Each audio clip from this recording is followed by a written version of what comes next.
¿Qué tal? Buenas noches y bienvenidos a 59 segundos, esta noche de debate de los miércoles aquí en la 1 de Televisión Española. Como han podido ver, tenemos muchos asuntos a tratar y ya está aquí nuestro invitado de hoy, es Cayo Lara, el coordinador federal de Izquierda Unida. Buenas noches. Buenas noches. Pero no estamos solos en esta mesa de análisis y de debate, nos acompaña hoy Ignacio Camacho. Bienvenido. Hola, muy buenas noches. Jesús Maraña. Hola, buenas noches. José María Calleja. Buenas noches, María. Cristina de la Hoz. Buenas noches. Fernando Onega, buenas noches. Hola, muy buenas noches. Y Luis Azpelea, bienvenido. Muy buenas noches. Pues si os parece vamos a empezar charlando con el señor Cayo Lara precisamente de esa reforma laboral que se va a aprobar en los próximos días y de la que vamos conociendo poquito a poco algunos detalles. El presidente Rajoy dijo en Bruselas que optó una cámara que temía una posible huelga general. ¿Usted es partidario de una huelga general? La huelga general no le gusta a nadie, por lo general, y valga la redundancia, ¿no? Porque hay que enfrentarse, porque significa sufrimiento, porque significa que la gente deja de cobrar una parte del salario. Por tanto, no le gusta a nadie, ¿no? Pero, claro, de la declaración que hace que se le escapa al presidente del Gobierno de que le puede costar la reforma laboral en la huelga general, lo que viene a decir entre líneas es que puede ser dura y puede tener un enfrentamiento con los trabajadores, ¿no? Puede afectar a derechos de los trabajadores. Y por otra parte tuvimos a la ministra de Empleo que más o menos en ese mismo tiempo decía que iba a ser buena para todo el mundo. Por tanto hay una importante contradicción. Pero de cualquier forma lo tenemos cerca. Es el viernes cuando la quiere aprobar el Consejo de Ministros y vamos a ver qué es la reforma laboral que presenta el Gobierno. De cualquier forma, una anotación. Ninguna reforma laboral de las que se han hecho en España ha creado empleo por sí misma. La última que hemos conocido es una reforma laboral que ha permitido que se despida más baratos a los trabajadores, no ha creado empleo estable, ha destruido empleo estable y lo que ha creado en todo caso es más precariedad. Y si fuera ese el panorama, ¿cree que habrá esa huelga general o quizás no se dan las condiciones, como decía usted, la gente pensando igual en que puede perder dinero, puede perder... Bueno, la gente se está moviendo, no solamente por un tema de la reforma laboral que pueda venir y que hay que esperar a conocerla, ¿no? Pero la gente se está moviendo porque se está atacando de una manera feroz el estado del bienestar. Yo anoche estuve en una manifestación en Madrid con muchísima gente que estaban defendiendo los servicios públicos, algo tan sencillo, tan básico, tan importante como son los servicios públicos de la sanidad, de la educación, de los servicios sociales. Y bueno, yo creo que se está creando un caldo de cultivo, pero precisamente porque se persiste en una línea equivocada política, una línea de ajuste duro, de recortes, que lo que está haciendo es destruir más empleo cada vez. El último dato que tenemos, creo que es conocido, tuvimos en el mes de enero 177.000 parados más.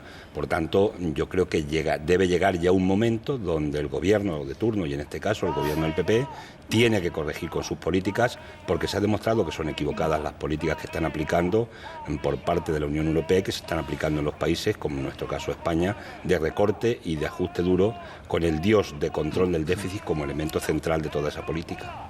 Una de las imágenes y una de las noticias del día nos llevaba hasta el banquillo de los acusados, donde el juez Garzón ya está visto para sentencia ese juicio por los crímenes del franquismo. ¿Usted cree que era el juez Garzón competente para investigar esos crímenes? Bueno, eso al final lo determinarán, pero los jueces, ¿no? Pero lo cierto es que hay una coincidencia entre juicios que se le han acumulado a lo largo del tiempo, uno que tiene que ver con la Gürtel, otro que tiene que ver con la memoria histórica, y hay demasiadas coincidencias para poder llegar a pensar en un momento determinado que aquí lo que hay es una operación de cacería contra un juez que ha tenido la valentía, yo diría en este caso, de intentar a petición de las familias y de las asociaciones de la memoria histórica investigar el genocidio que supuso el régimen franquista en nuestro país e investigar también un asunto que todavía no se ha parado y que tendrá que hablarse todavía mucho de él, como es el tema de la Gürtel, que es un caso clarísimo de corrupción y que está ahí con muchos imputados y por tanto son demasiadas coincidencias para que se haya ido contra este juez. Y en lo que tiene que ver con la memoria, Europa está consternada, la gente de la justicia europea no pueden entender cómo un juez que ha contribuido a sentar en el banquillo a criminales de otros países, aquí en su propio país, sea el que esté sentado precisamente por intentar llevar al banquillo el franquismo, repito, con todo lo que supuso de los asesinados que dejó en el camino y que siguen estando en las cunetas o en cualquier parte y que las familias quieren recuperarle, ¿no? Su grupo parlamentario, Izquierda Unida, quiere presentar una iniciativa en el Congreso precisamente para pedir la desclasificación, en este caso, de los documentos que todavía están secretos del intento de golpe de Estado del 23F. ¿Qué buscan con esa iniciativa? Bueno, sencillamente transparencia, ¿no? Yo creo que tenemos una democracia con todas las dificultades que entraña la democracia. Podemos hablar de consolidación desde el punto de vista del sistema democrático, repito, con todas las dificultades y deficiencias que tiene nuestro modelo democrático, ¿no? Pero es tiempo de que se conozca lo que pasó realmente el 23F. No va a pasar nada, no es una cosa de tomar represalias contra nadie, de hacer vendetas o venganzas contra nadie, pero lo que es lamentable es que nos estemos enterando por otra cancillería, por un ministerio determinado alemán, nos estemos enterando 30 años después de lo que pudo ser el pensamiento en ese momento determinado y la opinión que tuvo el jefe del Estado y que lo hemos conocido pues a través de ese despacho. En ese sentido, lo que hemos planteado sencillamente es que se desclasifique todo lo que pueda estar relacionado con el 23 de febrero, por lo que tiene que ver con la verdad de aquel tiempo y también con lo que tiene que ver con lo que tendrá que aparecer en los libros de historia cuando se estudie a fondo y estudien nuestros jóvenes, estudien realmente lo que supuso el 23 de febrero para nuestro país. En este instante ponemos en marcha el cronómetro de los 59 segundos para nuestro invitado y también para los analistas de esta noche, así que Ignacio Camacho, cuando quieras. Señor Lara, buenas noches. Yo primero quisiera preguntarles por las elecciones andaluzas del próximo 25 de marzo. En torno a ello, quisiera saber ¿cuál es su juicio sobre el escándalo de los seres falsos? Si cree que la Junta de Andalucía tiene alguna responsabilidad corporativa en este asunto. Y por último, si están dispuestos a apoyar al Partido Socialista en el caso de que el Partido Popular no obtenga mayoría absoluta. Sí, son dos consideraciones. En la primera, en lo que tiene que ver con los seres, hay que ser totalmente inflexibles, ¿no? La justicia tiene que actuar de manera clara, de manera contundente, de manera ágil y eficaz. Yo soy de los que defienden que la justicia tiene que ser especialmente ágil, con la lentitud que tiene la justicia en nuestro país, pero tiene que ser especialmente ágil en los casos de corrupción. Y en el tema de los seres de Sevilla, quien la haya hecho la tiene que pagar y tiene que pagar sus responsabilidades penales si las tuviera, y las políticas, por supuesto, se encargará, no cabe duda, a los ciudadanos de decidir que las pague quien las tenga que pagar, ¿no? La segunda consideración, nosotros no estamos hablando de acuerdos con nadie en esta precampaña electoral en Andalucía. Lo que sí vamos a plantear es, sobre la base de nuestras propuestas concretas, cuando se acaben las elecciones, vamos a ver si realmente quiénes coinciden con las propuestas concretas que tenemos alternativas y que venimos defendiendo y son conocidas en España a lo que ha sido la política bipartidista. A lo que ha sido la política bipartidista. Disculpad, no me había acordado que estábamos en los 50. Jesús Maraña. Esta mañana en el Congreso, en el debate del Congreso, el señor Rajoy le ha dicho que la reforma laboral que están preparando a usted le va a gustar. A mí eso me ha sorprendido. Me gustaría saber si intuye alguna medida que le pueda gustar a usted o a Izquierda Unida en la reforma laboral que está por determinar y que se conocerá este viernes probablemente, ¿no? Y en segundo lugar, a efectos de la izquierda del PSOE, ¿usted qué considera más favorable? ¿El resultado que ha habido en el Congreso, en el 38 Congreso de este fin de semana en Sevilla, que Rubalcaba ha ganado, o cree que le hubiera sido más favorable que hubiera ganado Chacón, o le es indiferente? Bien, en la parte de la reforma laboral hay que hacer futurología, ¿no? Pero lo que se está comentando es que podían plantear rebajar todavía más la indemnización por despido. Yo no conozco más detalles, porque hoy se hablaba de la mochila austriaca, se ha hablado del contrato único, con contradicciones que hemos conocido. Por tanto, vamos a esperar a conocerla. Pero, repito, que cuando el propio presidente del Gobierno anuncia que puede haber una huelga general o que le puede costar una huelga general, es señal o es un botón de muestra de que no va a ser buena para los trabajadores. Y la segunda cuestión con el PSOE, tanto Chacón como Rubalcaba han formado parte del núcleo duro del Gobierno, han estado en el Consejo de Ministros, son los responsables de haber aplicado las políticas neoliberales en España repito, en el órgano del Consejo de Ministros, y por tanto nos es indiferente quién pudiera haber ganado. Nos importan las políticas que el PSOE pueda aplicar y practicar, pero cuando han estado en el gobierno, repito, han hecho políticas contrarias a lo que habían predicado y contrarias al interés de los trabajadores. Cristina de la Hoz. Señor Lara, buenas noches. Quería saber, por un lado, qué opina usted del pacto en que ha llegado recientemente la COE con los sindicatos en cuanto a la contención salarial y si lo respalda. ¿Le parece bien un pacto que el Gobierno ha calificado de histórico? Y luego no me resisto a preguntarle sobre el tema de las andaluzas. En el caso de que dependiera de Izquierda Unida un nuevo gobierno del PSOE, ¿consultarían a las bases como hicieron en Extremadura? Bien, en la parte primera, nosotros recortar los salarios a los trabajadores en España por cualquier vía no nos parece una política acertada, porque además va en contra de lo que estamos defendiendo desde nuestra organización, en el sentido de que estamos en una crisis de demanda. Si se le quita poder a la clase trabajadora, a la mayoría social de nuestro país, consume menos, las empresas venden menos y continuamos con ese círculo vicioso de la crisis. No ayuda, por tanto, en el sentido de recorte de salarios, a lo que es la política que necesita nuestro país. Y en cuanto a la segunda pregunta, que era relativa a... ¿Se habría consulta a las bases en caso de que fueran ustedes determinantes en Andalucía? Es una decisión soberana que tiene la Federación de Andalucía y son los que tienen que determinar, en función del compromiso que adquieran con los ciudadanos en esta campaña electoral, los que tienen que determinar cuál será el mecanismo final. No obstante, yo sí garantizo de que no se va a engañar a los ciudadanos andaluces que voten a Izquierda Unida. En este programa siempre pedimos la participación de la gente que nos ve a través de nuestra página web, el blog y las redes sociales, y nos han dejado algunas preguntas para el invitado de hoy. Una de ellas la queríamos trasladar, es de Aitor Saramago, y a través de Facebook nos le preguntan: ¿por qué, si Izquierda Unida es un partido demócrata, apoya la dictadura de los Castro en Cuba? Bueno, yo creo que el tema cubano hay que verlo en su justa medida, hay que verlo en sus orígenes, hay que ver el desarrollo que ha tenido el régimen como tal, y luego hay que ver las conquistas que han tenido. Y hay que ver un elemento que forma parte también, desgraciadamente, de una política de presión que se ha organizado sobre el régimen cubano a lo largo del tiempo, que ha sido el bloqueo por parte de los Estados Unidos, que ha causado mucho sufrimiento en ese país. Si comparamos la política de Cuba con la de los países de su entorno, pues si hablamos de educación, hablamos de sanidad, pues ¿cuántos les gustaría tener un sistema como el que tiene el régimen cubano en este momento determinado? Nosotros lo que planteamos es que no planteamos una injerencia en los asuntos internos de Cuba, que tienen que ser los cubanos y las cubanas los que decidan cómo se quieren gobernar, cuál es el sistema con el que se quieren gobernar. Respetamos, por tanto, en ese sentido lo que es su funcionamiento, el que tienen en esa dirección, y desde luego sí abogamos porque le levanten el bloqueo para que le dejen realmente en libertad, que puedan decidir con pleno desarrollo de esos conocimientos que han adquirido. José María Calleja.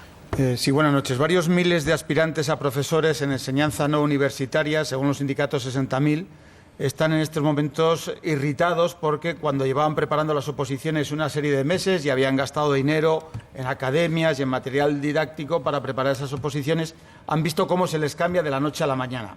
Ellos estaban preparándolas con un plan previo que se había hecho por consenso con las comunidades autónomas y ahora se encuentran con un plan en el que no hay consenso y, ordeno y mando, se decide que tienen que estudiar con un plan distinto. Más gasto y, desde luego, el tiempo que han invertido en preparar las oposiciones no les sirven. Ante esto, ¿ustedes van a tomar alguna iniciativa? ¿Van a pedir la comparecencia del ministro? ¿Van a convocar algún tipo de movilización? ¿O temen que lo que se esté buscando sea precisamente inutilizar esas oposiciones? Bien, ya hemos presentado una petición de comparecencia al ministro de Educación y alguna iniciativa más en el Parlamento se ha quedado registrada esta misma tarde, y por tanto, porque es incomprensible la acción que ha adoptado este ministro de Educación, ¿no? Además es gratuita, es injusta, es absurda, porque hay muchísimos chavales que ayer, cuando se conocieron la noticia, que están preparando oposiciones en las poquitas plazas que se van a sacar en determinadas comunidades autónomas en nuestro país y que están buscando un empleo. De pronto se han encontrado con que durante unos cuantos meses todo el tiempo que han dedicado es tiempo inutilizado porque le han cambiado los temarios. Es decir, cuando conocían las respuestas les han cambiado las preguntas, ¿no? Y esto lo podían haber esperado 4 o 5 meses si tenían esa idea y no haber frustrado a tanta gente y además de crearles un daño económico importante a un número muy importante de jóvenes en nuestro país. Por tanto, la medida la consideramos absurda, inútil, injusta, innecesaria y le vamos a pedir. Fernando Onega. Señor Lara, cualquier ciudadano que le siga mínimamente a usted sabe unas cuantas cosas de su pensamiento político. Por ejemplo, que está contra la monarquía, por ejemplo, que está contra la banca, por ejemplo, que está contra el modelo capitalista, no simpatiza demasiado con la Iglesia. Anoche acaba de confesar que estuvo en una manifestación y esta mañana, por estar en contra, estuvo incluso en contra de los billetes de 500 euros, cosa que comparto con usted. ¿Qué diferencia hay entre usted y un antisistema? Bueno, algunos dicen que es que el sistema está contra las personas, ¿no? Y hay partes del sistema que están contra las personas. En lo que coincidimos con la gente que manifiesta ese pensamiento, pues tenemos coincidencias. Nosotros, en nuestras líneas programáticas y en lo que yo llevamos defendiendo en nuestra organización desde hace muchísimos años, ha habido coincidencias con el 15M, que mucha gente ha descubierto ahora una serie de propuestas que ya estaban en el ideario de nuestra organización a lo largo de muchísimos años, ¿no? Por tanto, la coincidencia es en aquellos elementos en los que coincidimos, tenemos que caminar juntos y además tenemos que ayudar a construir un gran frente en nuestro país de la izquierda alternativa a las políticas neoliberales tan injustas que se están aplicando en Europa y que se están aplicando en España. Queremos una república y queremos elegir el jefe del Estado y que cualquiera de nuestros hijos pueda optar a ser jefe del Estado.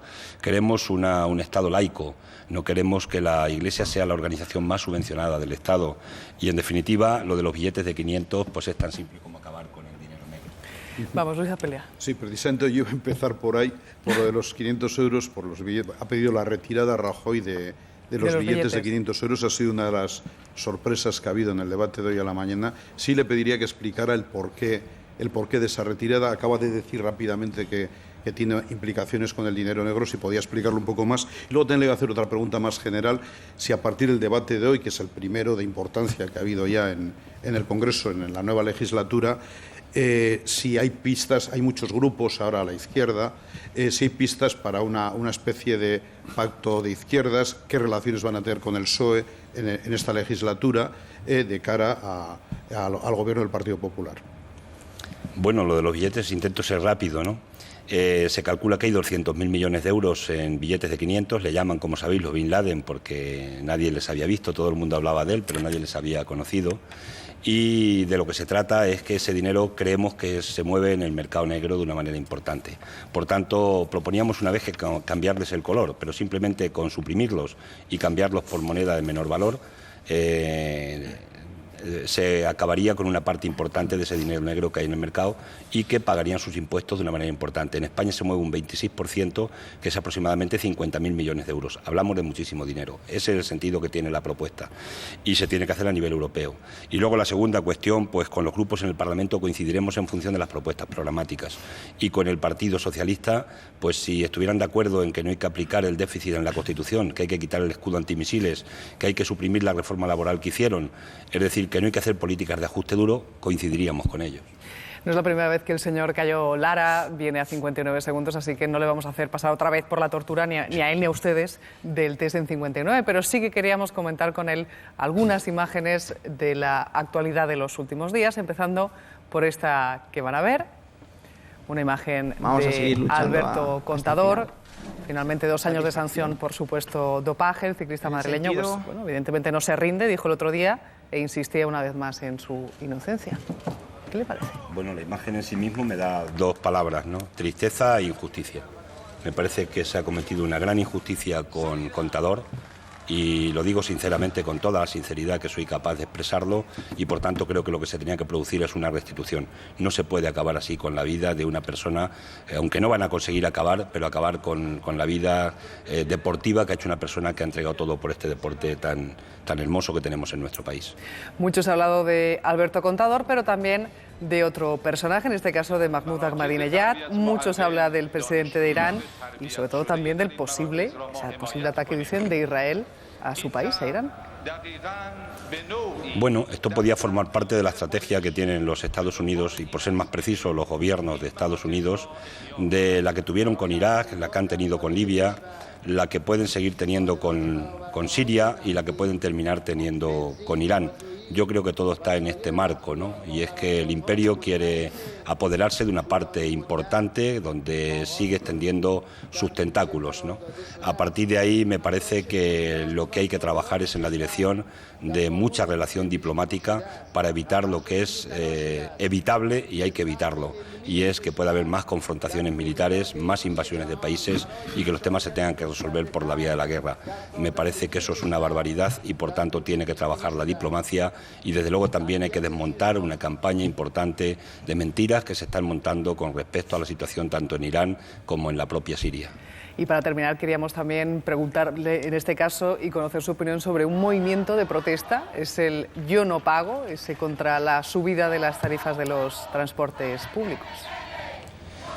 Bueno, es un movimiento, me ha recordado este movimiento cuando se produjo los movimientos de insumisión, cuando la gente se ponía insumisa a no querer hacer la mili y perder un año precioso de su tiempo y que de verdad era un año perdido que teníamos los que hemos pasado por hacer la mili en nuestro país, ¿no?